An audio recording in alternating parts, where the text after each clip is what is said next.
حكيما. أما بعد فأعوذ بالله من الشيطان الرجيم. بسم الله الرحمن الرحيم.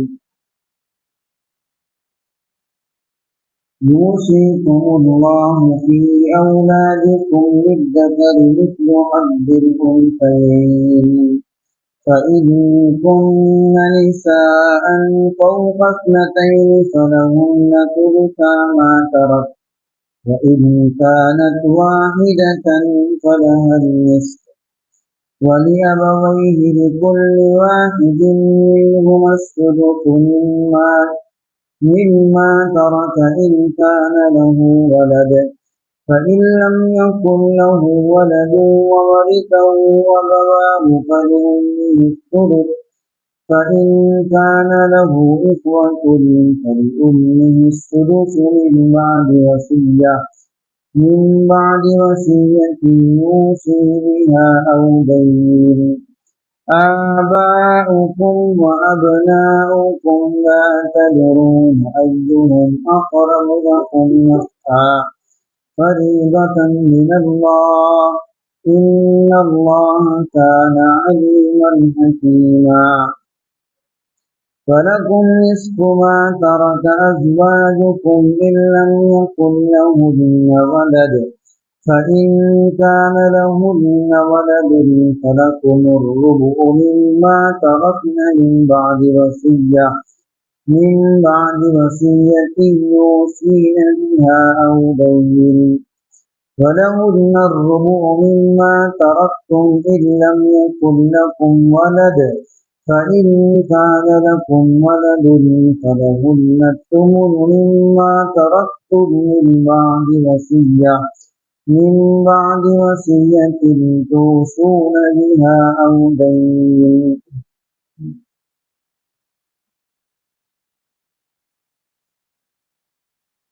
اور مرحوم کے والدین کے لیے ان میں سے ہر ایک کے لیے چھوڑے ہوئے مال کا چھٹا حصہ ہوگا اگر میت کی اولاد موجود ہو، اور اگر میت کی اولاد نہ ہو اور والدین وارث بنے تو ماں کے لیے کل مال کا 1/3 حصہ ہوگا، اور اگر میت کے بھائی بہن ہوں 2 یا اس سے زیادہ تو ماں کو چھٹا حصہ ملے گا اس وصیت کی ادائیگی کے بعد جو مرحوم نے کی ہو یا قرض کی ادائیگی کے بعد۔ یہ تمہارے والدین، آباء و اجداد اور بیٹے ہیں، تم نہیں جانتے کہ ان میں سے تمہارے لیے کون زیادہ نفع کا باعث ہے، اس لیے اللہ رب العزت کی طرف سے متعین کردہ حصے ہیں۔ بے شک اللہ تعالیٰ علم والے، حکمت والے ہیں۔ اور تمہارے لیے یعنی شوہروں کے لیے اس مال کا آدھا حصہ ہوگا جو تمہاری بیویاں چھوڑ جائیں اگر ان کی اولاد نہ ہو، اور اگر ان کی اولاد ہو تو تمہارے لیے ان کے چھوڑے ہوئے مال کا 1/4 حصہ ہے اس وصیت کے بعد جو انہوں نے کی ہو یا قرض کی ادائیگی کے بعد۔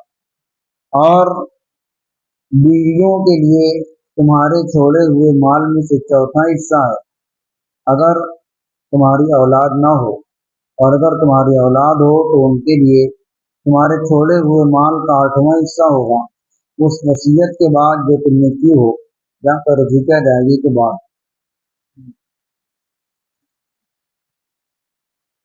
دو آیات میراث ہیں۔ گزشتہ ہفتے آیت میراث شروع کی گئی تھی اور اس میں بتلایا گیا تھا کہ تمام ورثہ کے الگ الگ حالات ہیں، الگ الگ حالات میں الگ الگ حصے متعین ہیں۔ پچھلے ہفتے جو بیان کیا گیا تھا اس میں میت کی بیٹی کے حالات تھے بچیوں کے لیے، اور ان کی جو بیٹیاں ہوں ان کی 3 حالتیں بیان کی گئی تھی کہ اگر وہ ایک ہو تو اس کو کل مال کا آدھا حصہ ملتا ہے، اور اگر ایک سے زائد ہو تو کل مال کے 2/3 حصے ملتے ہیں، اور اگر لڑکے کے ساتھ ہو تو اس طرح تقسیم کرتے ہیں کہ جتنا ایک لڑکی کو ملے گا اس کے ڈبل، اس کے 2 گنا لڑکے کو ملے گا۔ یہ 3 حالتیں بیان کی گئی تھی۔ اس کے آگے میت کے والدین کے احوال ہیں जो शख्स इंतकाल कर जाएगा मरहूम, उसके जो वालिदैन होंगे, बाप और माँ, वालिद और वालिदा, उनका भी उसके छोड़े हुए माल में मुतय्यना हिस्सा है। शरीयत में उनका भी हिस्सा मुतय्यन किया है। जब भी विरासत के बाब में माँ और बाप कहा जाएगा तो बच्चे के माँ और बाप मुराद नहीं होंगे, मस्जिद के माँ और बाप मुराद होंगे। हम लोग आमतौर पर जब विरासत के मसाइल पूछते हैं तो बोलते हैं कि बच्चे हैं, वरसा में बच्चे हैं और एक माँ है, तो हम लोग वो बच्चों की माँ मुराद लेते हैं। बच्चों की जो माँ रहेगी वो मस्जिद के लिए बीवी रहेगी। विरासत का मसला पूछने का तरीका यह है कि जब कभी पूछा जाए तो रिश्ता मस्जिद से जोड़कर बयान किया जाए। मस्जिद से रिश्ता जोड़ने में विरासत के मसाइल हल होंगे। मसलन ये कहा जाएगा कि मस्जिद के एक माँ है, बाप है, बीवी है और बच्चे हैं। हम लोग अगर ये कहेंगे बच्चों की माँ है तो बच्चों की माँ मस्जिद की भी बीवी होगी, तो इसलिए विरासत के बयान करने में रिश्ता मस्जिद से जोड़ते हैं। तो जो शख्स इंतकाल कर जाएगा, जो मरहूम रहेगा, उसके जो वालिदैन हैं उनके लिए शरीयत में मुतय्यना हिस्सा है। उसके लिए अलग अलग 3 हालतें बयान की गई। सबसे पहली हालत यह है कि अगर मय्यत मरने वाले की औलाद मौजूद हो, उसने अपने पीछे औलाद भी छोड़ी है, तो वालिदा के लिए और वालिद के लिए, दोनों के लिए कुल माल का छठा हिस्सा होगा। अरबी में उसको सुदुस कहते हैं, छठे हिस्से को। उर्दू में हम लोग उसको 1/6 कहते हैं। यानी कुल माल को 6 हिस्सों में तकसीम करके एक हिस्सा, जैसे 6 रुपये हो तो 6 रुपये में से 1 रुपया छठा हिस्सा कहलाएगा। 60 रुपये हो तो 60 रुपये में 10 रुपये छठा हिस्सा कहलाएगा। तो अगर मय्यत की औलाद मौजूद हो तो मय्यत के वालिदैन में से हर एक को छठा हिस्सा मिलेगा। दोनों को अलग अलग सुदुस मिलेगा। 1/6 में दोनों का नहीं रहेगा, दोनों को अलग अलग सुदुस मिलेगा। मस्जिद ने अपने पीछे औलाद छोड़ी है, बीवी छोड़े और वालिदैन छोड़े, तो वालिद को कुल माल का छठा हिस्सा देंगे और वालिदा को भी कुल माल का छठा हिस्सा देंगे। औलाद चाहे मुज़क्कर हो चाहे मुअन्नस हो। अगर औलाद है तो पहली हालत यह है वालिदैन के लिए, तो उनको कुल माल का छठा हिस्सा दिया जाएगा। दूसरी हालत वालिदैन को विरासत की मिलने की ये है कि मरहूम या मरहूमा ने अपने पीछे औलाद ना छोड़ी हो, मतलब उसकी कोई औलाद ना हो, न मुज़क्कर न मुअन्नस, नर मादा कोई औलाद ना हो। ऐसी सूरत में वालिद और वालिदा दोनों का हिस्सा अलग अलग होता है। वालिदा का जो हिस्सा होगा वो कुल माल का 1/3 हिस्सा होगा। 1/3 जिसको कहते हैं 1/3। कुल माल को 3 हिस्सों में तकसीम करके एक हिस्सा, 3 रुपये में से 1 रुपया, ये मतलब होता है 1/3 हिस्से का। तो ये दूसरी हालत है। अगर मरहूम की कोई औलाद ना हो, उसके पीछे न उसकी बीवी है और न ही बच्चे हैं, ऐसी सूरत में वालिदा को कुल माल का 1/3 हिस्सा मिलता है, सुलुस, और जो बचेगा वो कुल उसके वालिद को मिलेगा।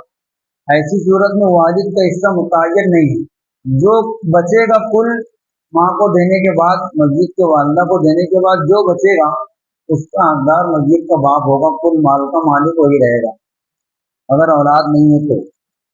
ये दूसरी हालत है। तीसरी हालत यह है कि मस्जिद के पीछे उसकी औलाद तो ना हो, लेकिन उसके भाई बहन 2 या उससे ज्यादा हों।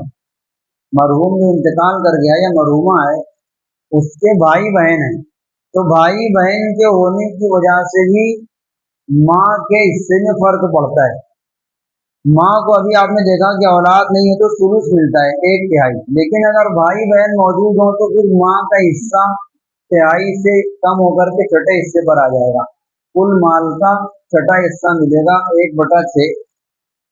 कुल माल को 6 हिस्सों में तकसीम करके एक हिस्सा देंगे। अगर मस्जिद के भाई बहन मौजूद हो तो उनकी वजह से फर्क पड़ेगा, और अगर कोई भाई बहन नहीं है, फिर एक ही भाई है या एक ही बहन है, तो भी उसको सुलुस मिलेगा, 1/3। ये 3 हालतें बयान की गई है।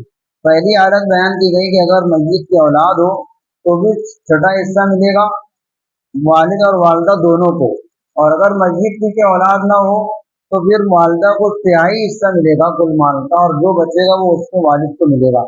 और अगर मस्जिद के मरहूम के भाई बहन दो या उससे ज़्यादा हों, ऐसी सूरत में माँ को छठा हिस्सा मिलता है।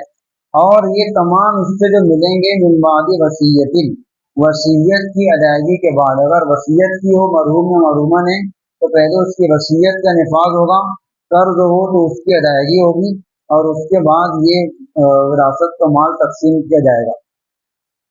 आगे अल्लाह रब्बुल इज्जत ने फरमाया आबाउकुम व अबनाउकुम, ये जिनके बारे में विरासत के मसाइल बयान किए गए, ये इसमें से कुछ तुम्हारे औलाद हैं और कुछ तुम्हारे वालिदैन हैं, दोनों का तुमसे रिश्ता है, दोनों से तुम्हारी करावत है, लेकिन तुमको ये नहीं मालूम कि इनमें से कौन हमारे लिए ज्यादा नफे का बाइस है, किससे हमको ज्यादा नफा है।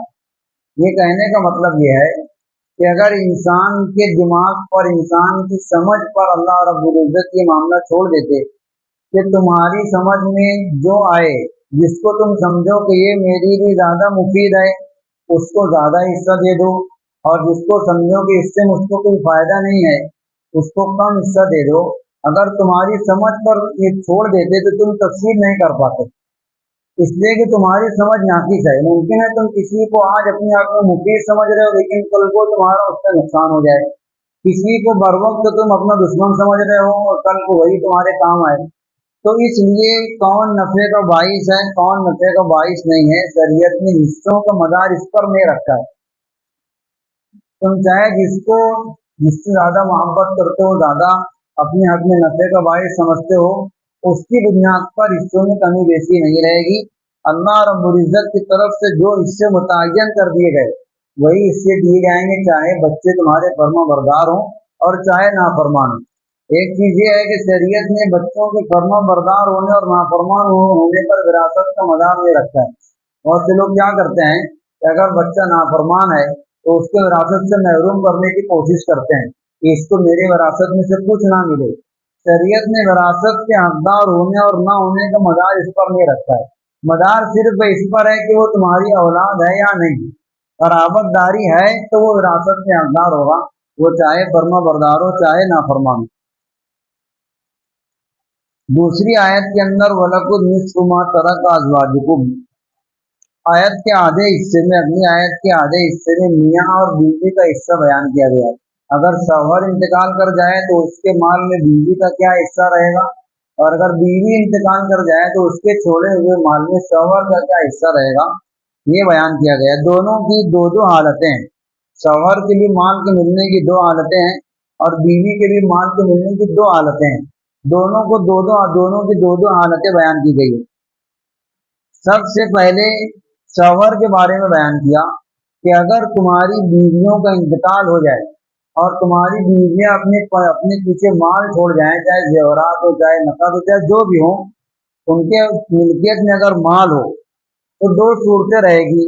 या तो उन बीवियों की औलाद रहेगी या नहीं रहेगी।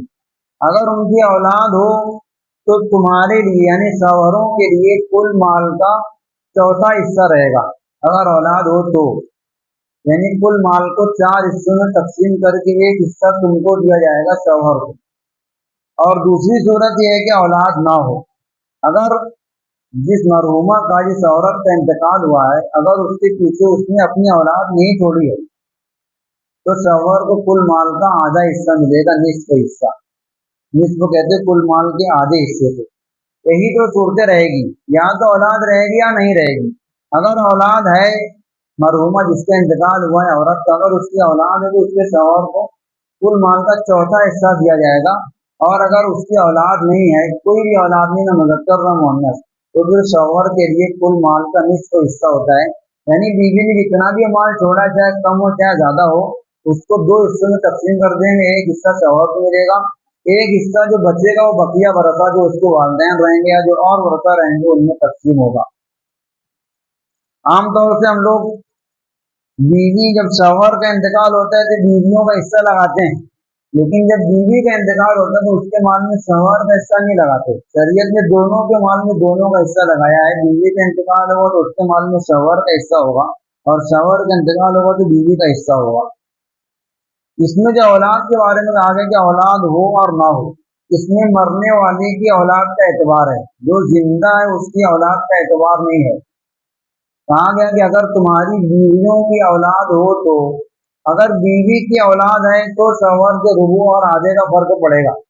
अगर ऐसा हो कि वो औलाद है लेकिन शौहर की औलाद है, बीवी की नहीं है, मतलब इसकी किसी और बीवी की औलाद है, ये मतलब है इसकी कोई और बीवी थी जिसका औरत का इंतकाल हो, उसकी औलाद नहीं है बल्कि उसकी दूसरी बीवी की औलाद है, तो उससे मसले में फर्क नहीं पड़ेगा।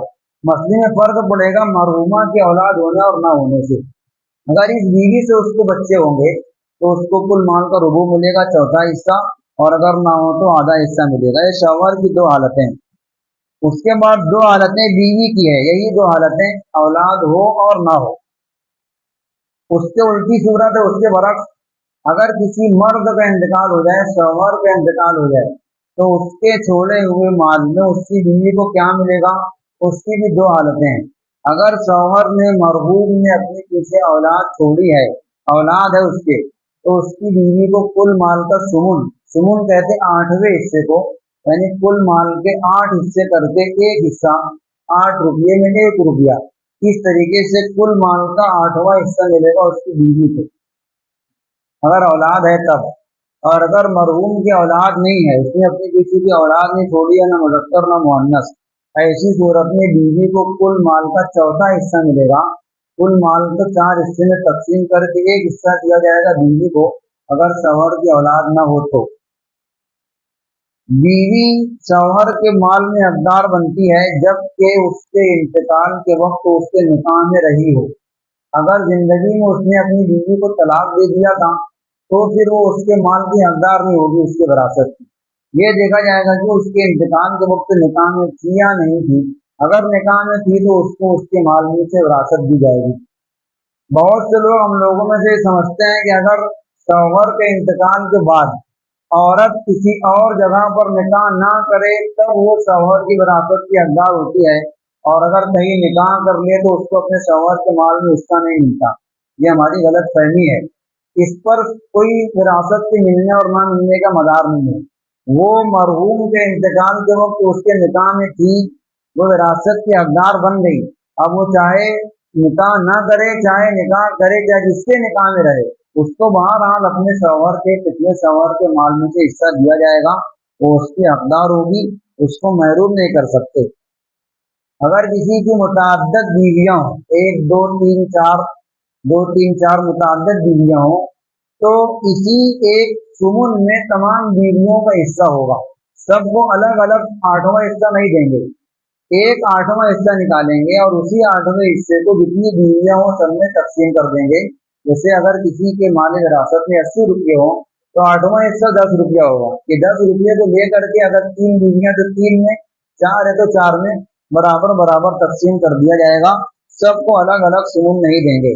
उसमें भी अल्लाह रब्बुल इज्जत ने यही कैद लगाई है कि अगर वसीयत की हो तो वसीयत करने के बाद, और कर्ज हो तो कर्ज की अदायगी के बाद तकसीम होगी। अगर शौहर का इंतकाल हो जाए और शौहर ने अपनी बीवी का महर अदा ना किया हो तो महर कर्ज होता है। पहले विरासत की अदायगी से पहले उसका महर अदा किया जाएगा उसी के माल में से, महर की अदायगी के बाद विरासत तकसीम होगी। बीवी को महर अलग मिलेगा और विरासत पर हिस्सा रहेगा वो अलग मिलेगा, दोनों को एक साथ शामिल नहीं कर सकते हैं। हत्ता कि अगर इतना माल हो कि कुल माल महर की अदायगी में खत्म हो जाए तो कुल माल उसको महर की अदायगी में दे देंगे, आगे वर्षा को कुछ नहीं मिलेगा। इसमें जो कर्ज है, कर्ज की अदायगी विरासत की तकसीम पर मुकद्दम है। पहले कर्ज की अदायगी होगी, उसके बाद विरासत तकसीम की जाएगी। इसके बाद आगे कुछ भाई बहनों के बारे में इसके का जिक्र है।